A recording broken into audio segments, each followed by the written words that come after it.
थी मीरा। उसके दादी माँ का छोटा सा किचन था उसके लिए पूरी दुनिया।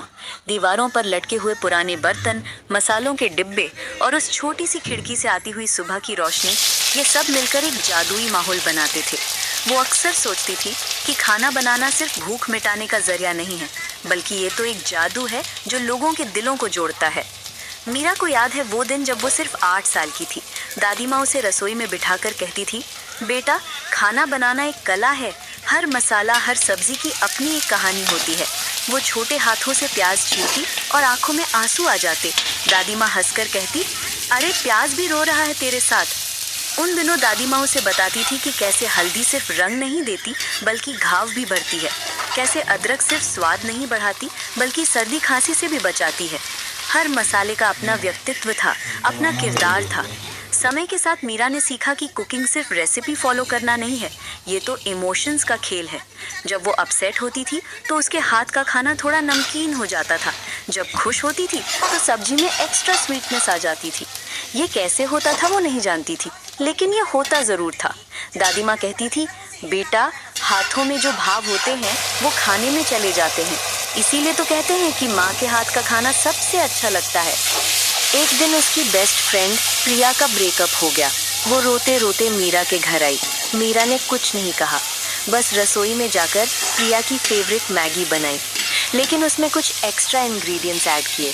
थोड़ा सा प्यार, थोड़ी सी केयर और बहुत सारी अंडरस्टैंडिंग। उसने उसमें फ्रेश धनिया डाला, थोड़ा सा बटर मिलाया और वो सीक्रेट टच जो सिर्फ ट्रू फ्रेंडशिप में मिलता है। जब प्रिया ने वो मैगी खाई तो उसके आंसू रुक गए। यार, तूने इसमें क्या जादू किया है? प्रिया ने पूछा। मीरा मुस्कुराई। उसे समझ आ गया था कि खाना बनाना सिर्फ टेक्निक नहीं है, ये तो थेरेपी है। हर डिश में कुक का मूड, उसका प्यार, उसकी फीलिंग्स मिक्स हो जाती हैं। वो अब समझ गई थी कि रसोई में बिताया गया समय मेडिटेशन का काम करता है।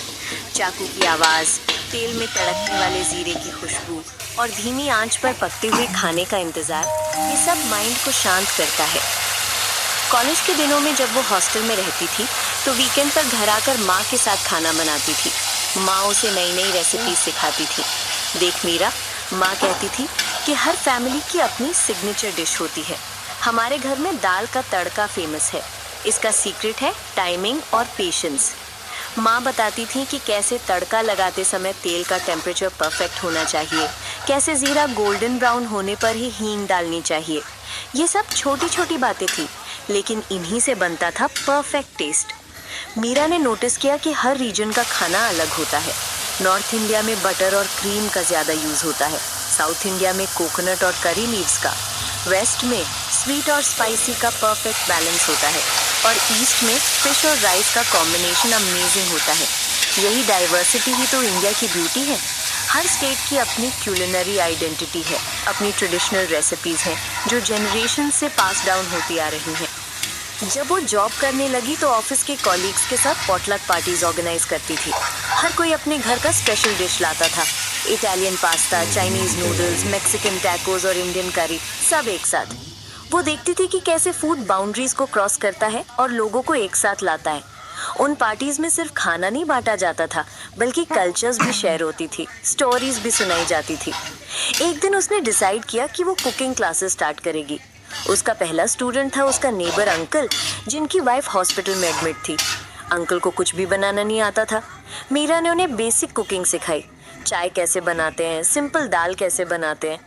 जब अंकल ने अपनी वाइफ के लिए पहली बार खाना बनाया तो आंटी की आंखों में खुशी के आंसू आ गए।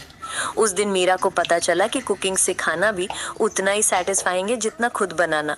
आज मीरा एक सक्सेसफुल शेफ है, उसका अपना रेस्टोरेंट है, लेकिन वो कभी नहीं भूलती कि कुकिंग का रियल मैजिक इंग्रेडिएंट्स में नहीं, बल्कि उस प्यार में है जो हम अपने हाथों से फूड में डालते हैं। हर डिश एक स्टोरी कहती है, हर फ्लेवर एक मेमोरी बनाता है।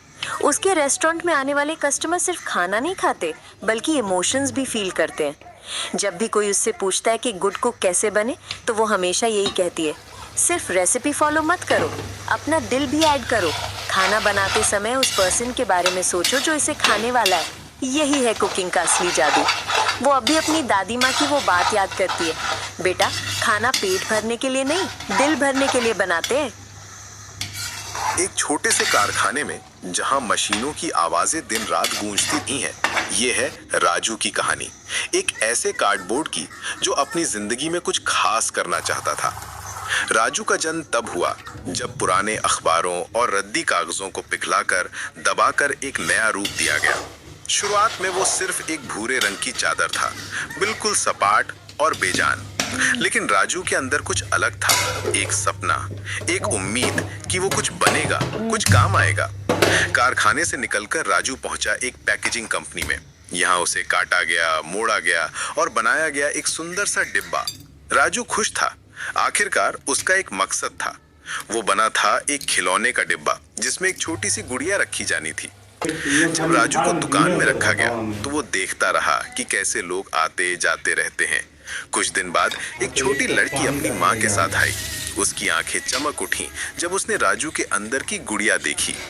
माँ, मुझे ये चाहिए, उसने कहा। राजू का दिल खुशी से भर गया, आखिरकार कोई तो उसे चुन रहा था। घर पहुंचकर छोटी प्रिया ने राजू को बड़े प्यार से खोला।